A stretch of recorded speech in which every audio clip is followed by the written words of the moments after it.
Di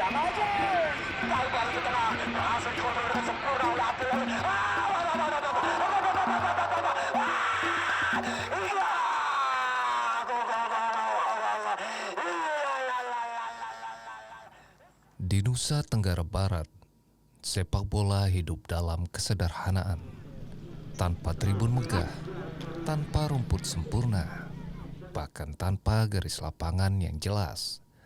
Namun, peluit tetap berbunyi dan pertandingan tetap berjalan. Sebab di tanah ini yang tumbuh bukan sekedar permainan. Tarkam, ini adalah tradisi kebanggaan dan mimpi yang terus diwariskan. Sepak bola antar kampung yang denyut nadinya takkan pernah lepas dari kehidupan masyarakat desa. Kalau Tarkam sebenarnya seperti namanya, antar kampung. Ini memang turnamen antar kampung, di mana turnamen itu memang didesain pertandingan antara tim-tim yang mewakili dari kampung masing-masing, seperti itu. Setahu saya memang Tarkam ini klub-klub yang berasal dari kampung dan pemain-pemainnya berasal dari pemain kampung itu sendiri, gitu, seperti itu.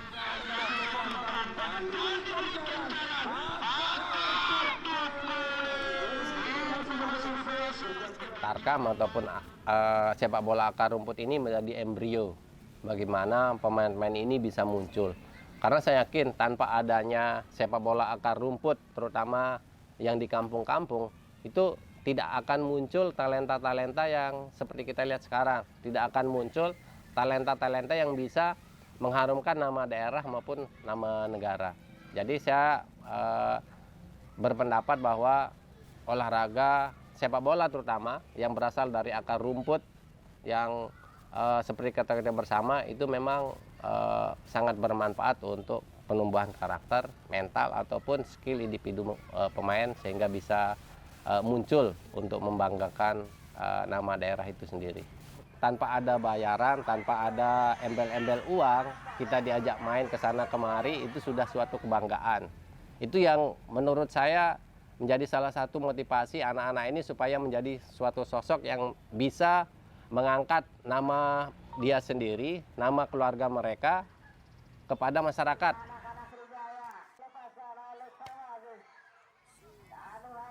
Anak-anak tumbuh dengan mimpi yang seringkali lebih besar dari ukuran lapangan tempat mereka bermain. Tidak banyak yang tahu sejauh mana mimpi ini akan membawa mereka.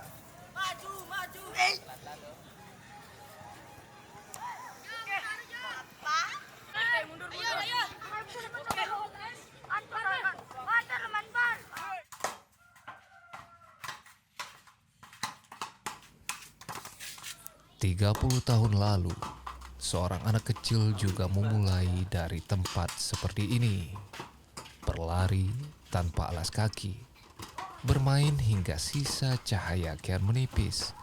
Anak itu bernama Jamiluddin dan orang-orang memanggilnya Jabrik. Saya Jamiluddin atau akrabnya dipanggil Jamil Jabrik. Satu pemain tadi cukup cantik, cukup baik tadi Anda lakukan. Tidak ada Jamil Jabrik. Mulainya dari bola plastik, main sore, pulang maghrib, main sore, pulang maghrib. Nah, dari sana mungkin kecintaan kita tentang sepak bola dimulai dari sana. Terus menginjak remaja, kita mulai ikut bermain sepak bolanya pakai sepatu dan segala macamnya. Di panggung sepak bola daerah, Jabrik sangat lekat dengan nomor punggung 14 dan ketangguhan yang konsisten. Ketangguhan inilah yang membuat ban kapten melingkar di lengannya sejak 2012. Sepak bola ini olahraga yang paling banyak digemari di dunia. Jadi motivasi saya tetap bermain sepak bola ini pengen ngebuktiin bahwa olahraga sepak bola ini nggak salah, nggak boleh dipandang sebelah mata di keluarga saya ya, bukan pada umumnya. walaupun ini sekedar tarkam atau liga kampung. Bagi sebagian orang, ia hanya pemain tarkam. Namun, bagi banyak anak kampung, ia adalah bukti bahwa mimpi berangkat dari tempat yang sederhana.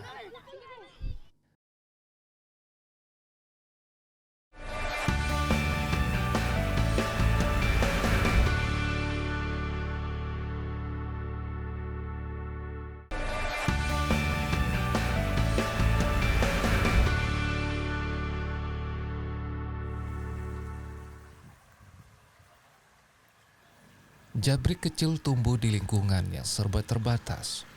Di rumah, bola tidak pernah dianggap penting. Bahkan sepasang sepatu pun terasa mewah. Ibunya tidak memberikan kesempatan untuk mengejar sesuatu yang belum tentu membawa pada kehidupan yang layak. Saya larang dia main bola.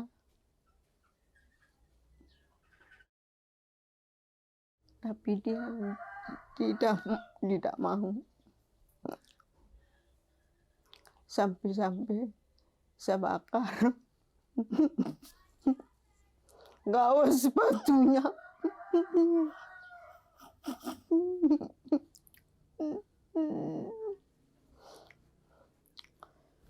Sampai gini saya bilang, jangan kamu main bola. Kamu tidak bisa kerja nanti. Tapi tidak mau. Dia terus main bola. Jadi saya diajak latihan di salah satu klub yang namanya dulu Putra Mas Bage. Saya punya sepatu udah rusak nggak layak dipakai, saya dapat minjem sepatu hanya untuk latihan sepak bola. Dikasih minjem dan itu juga ketahuan. Saya dikira saya punya sepatu, saya beli sepatu. Padahal itu saya hanya real dikasih minjem. Nah ketahuan sepulang saya sekolah, sepatu itu tiba-tiba saya lihat udah dibakar. Sepatu yang dibakar itu adalah sepatu saya sebenarnya itu. Kalau saya mengatakan saya marah nggak mungkin, karena yang membakarnya itu adalah ibu dari Jabrik ini. Saya bingung.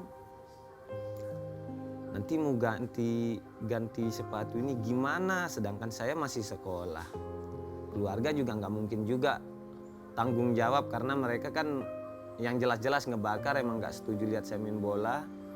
Terus saya juga belum punya penghasilan sendiri. Mau gantinya seperti apa? Mikir. Cuman untung saudara bukan saudara ini emang ya udah kalau emang udah dibakar ikhlasin aja, nanti cari yang lain. Momentum itu akan sangat mungkin menjadi hal yang luar biasa, menjadi cerita untuk di masa tua seperti hari ini. Sepatu itu tiba-tiba diinformasikan bahwa sepatu yang saya pinjam itu sudah dibakar sama orang tua.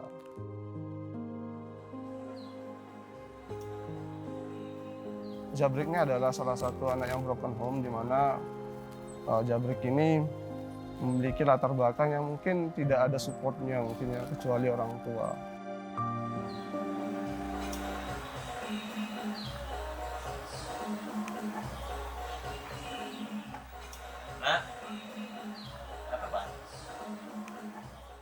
Dari kecil dia tidak sama bapak.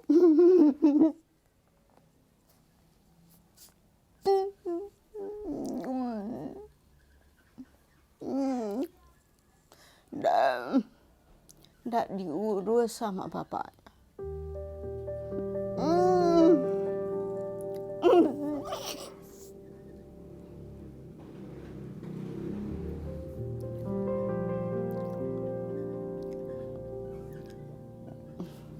Jadi pembantu saya. Jadi ibu saya sebagai tulang punggung keluarga di rumah, dia yang kerja, dia yang nyariin saya kebutuhan hidup sampai ya sampai saat inilah kita bilang. Jadi latar belakang keluarga saya ini emang bisa dibilang kurang mampu ya. Punya sosok seorang ibu aja, dengan saya juga nggak pernah ngelihat bapak saya yang kondisinya seperti ini. Ini real murni dari saya hidup dari ibu saya sendiri sih. Hidup sedang mengajarkan sesuatu yang lebih besar, bahwa kenyataan seringkali lebih keras daripada mimpi seorang anak. Namun, ada hal yang tidak ikut terbakar, yakni keinginannya untuk bermain. Dari lapangan kampung yang sederhana, ketekunannya membawa dirinya menyeberangi benua.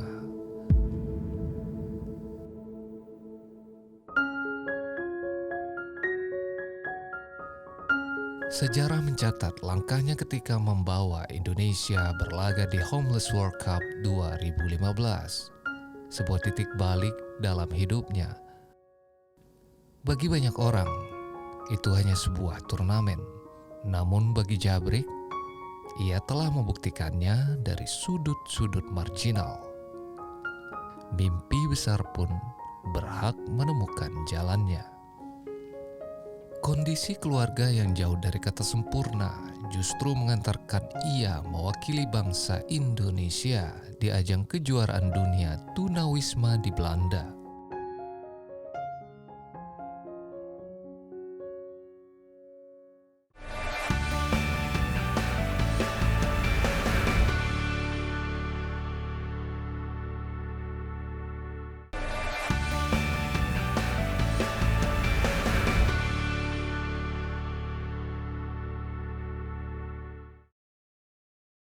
Mungkin banyak yang tidak tahu terkait dengan Homeless World Cup waktu itu, karena pemberitaannya tidak terlalu wah, karena memang waktu itu belum ada konten kreator yang seperti sekarang.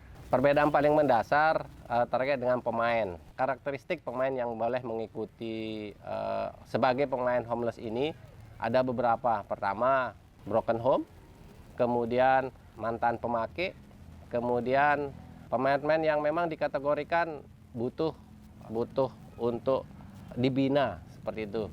Kita berhasil juara di turnamen itu.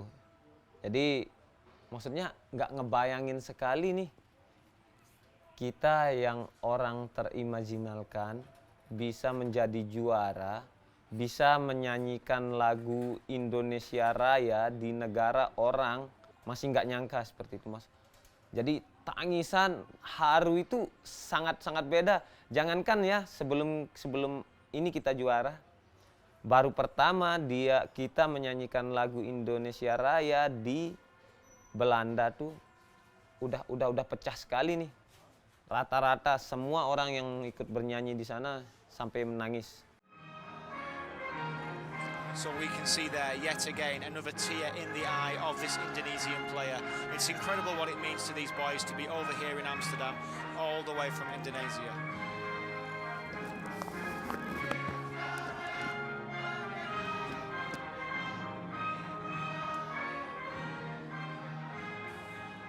Tidak pernah sebayangkan itu. Bersyukur saya. Oh, gini cara biarkan dia main bola langkah. Sampai sekarang saya tidak pernah melarang dia main, sudah lengkap. Kebanggaan itu pasti sangat besar. Karena apa? Sekian ratus juta penduduk Indonesia, ada nama satu pemain berasal dari Lombok Timur, itu bisa membawa nama Indonesia di kancah internasional. Dan berhasil, bukan cuma sekedar datang ke sana, main, dan tidak ada prestasi. Ini ada prestasi, kita bisa mengalahkan beberapa tim nasional Eropa yang notabene kalau kita melihat kekuatan sepak bola kita kan jauh. Tetapi dengan perjuangan mereka, dengan semangat mereka, dengan motivasi mereka, bagaimana bisa mengangkat nama Indonesia di kancah internasional, mereka bisa berhasil. Jadi kalau misalnya ditanya bagaimana bangganya, tentu kita sangat bangga adanya putra daerah kita bisa membawa nama tim nasional dan itu berlaga di kancah internasional dan berprestasi. Di Homeless ini juga kita nggak diajarkan tentang street sepak bolanya sendiri ya. Jadi gimana cara bertahan hidup, gimana cara ngatasin masalah yang kecil yang berat. Jadi lebih ke arti tentang hidup sebenarnya. Nggak nyangka juga ya, terus dari pulang di Belanda itu juga keluarga udah ngedukung gitu. Iya dah main, hati-hati mainnya, udah ngedukung sekali. Nggak pernah terbayang juga, cuman yang namanya jalan atau rezeki pasti menemukan jalannya masing-masing.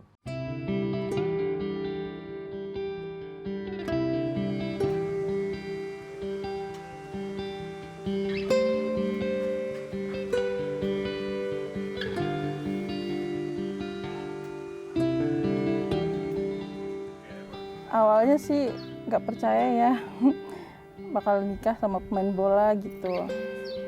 Sebisanya itu tercukupilah sama dia main bola gitu. Tapi kan Tarkam kan ada masanya gitu. Pas dia nggak main bola, dia sampai pergi kerja ke Mataram.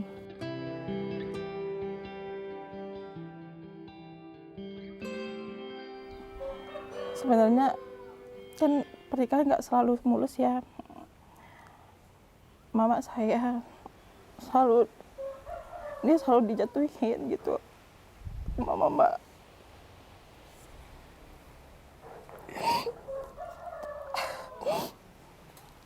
Tapi apapun mama bilang, selalu saya support dia apapun.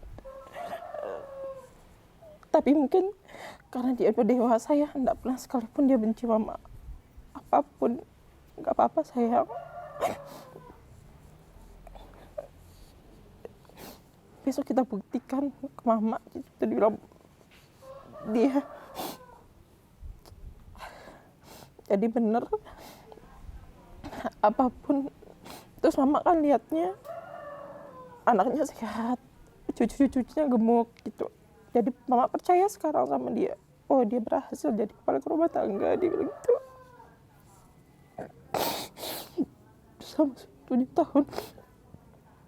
Sama 7 tahun ini dia buktikan itu sama dia. Saya percaya sama dia dari Tarkam ini, sepak bola ini. Dia bisa menghidupi rumah tangganya, anak-anaknya, istrinya, ibunya. Dia bisa. Dia lagi usahain semuanya.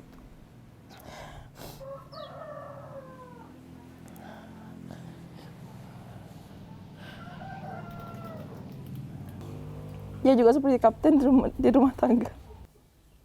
Alhamdulillah sekarang bisa dia menghidupi keluarga. Jadi saya biarkan dia main sampai sekarang.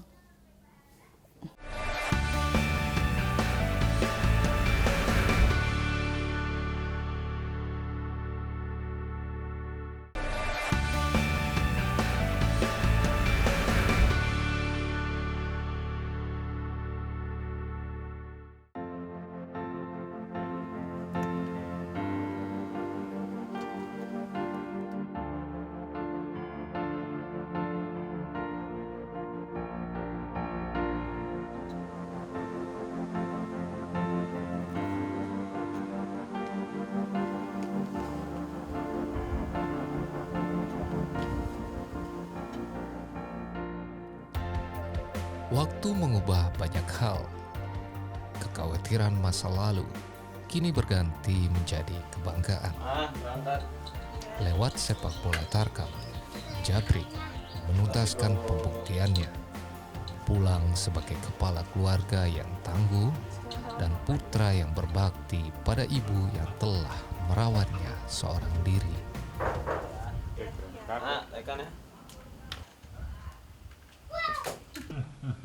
Sebisa mungkin ya saya harus menyempatkan waktu di rumah. Gimana saya dulu yang kurang kasih seorang bapak, saya nggak mau itu terjadi lagi kepada anak-anak saya. Jadi gimana pun saya harus lengkap nih, anak saya harus lebih dari saya, mendapatkan kasih sayang dan segala macamnya buat saya. Karena kita tinggal 10 menit lagi.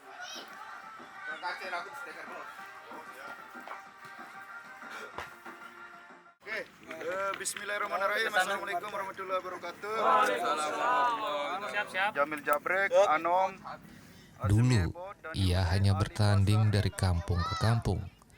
Namun kini perannya dalam menjaga kekompakan tim telah membawa banyak klub Tarkam meraih gelar juara. Namun, yang paling berharga bukanlah deretan trofi, melainkan kepercayaan yang diberikan orang-orang kepadanya. Kita kerja ya. Kita yang ngatur, jadi kita kerja ya.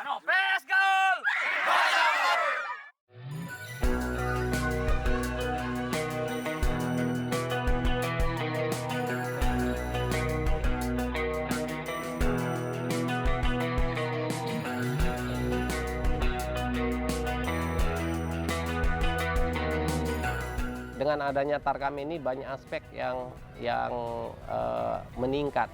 Yang pertama, para pemain mempunyai wadah yang lebih banyak untuk mereka mengekspresikan kemampuan dan skill mereka. Kemudian yang kedua, dari segi ekonomi, ya kita tahu bagaimana lah sepak bola ini bisa mengangkat derajat atau bisa mengangkat perekonomian masyarakat sekitar, terutama di sekitar event itu berlangsung. PSSI dalam hal ini ASKAP Kabupaten Lombok Timur selalu ikut di Liga di Suratin, kemudian Liga 4, seri NTB. Dengan banyaknya Tarkam seperti ini, pemain-pemain akan lebih banyak muncul sehingga tidak ada pemain yang nyaman. Dalam artian itu saja yang kita panggil. Nggak, dengan banyak seperti ini akan banyak pemain yang muncul sehingga pilihan atau opsi seorang pelatih itu banyak. Jadi ini balik lagi kemauan. Mau ngerubah gimana sih saya dengan yang latar belakang broken home sampai sekarang ini. Mungkin lebih emang dari diri saya sendiri, kemauan dari saya sendiri, pengorbanan dari saya sendiri untuk menjadi yang seperti sekarang ini. Tetaplah bermain sepak bola, rajin yang latih, tetaplah berusaha karena kita nggak tahu ke depannya dengan sepak bola ini kamu akan menjadi seperti apa. Tapi yang jelas dengan sepak bola ini kamu akan lebih menjadi baik. Sepak bola ini juga tentang apa? Tentang hidup. Gimana cara kamu interaksi sama orang, gimana caranya kamu bersosialisasi sama orang. Di sini juga kita belajar dari sepak bola. Pada akhirnya, kemenangan terbesar Jabrik bukanlah trofi di panggung dunia, melainkan sebuah bukti bahwa dari lapangan kampung yang sederhana, sepak bola bisa memberikan kehidupan yang layak.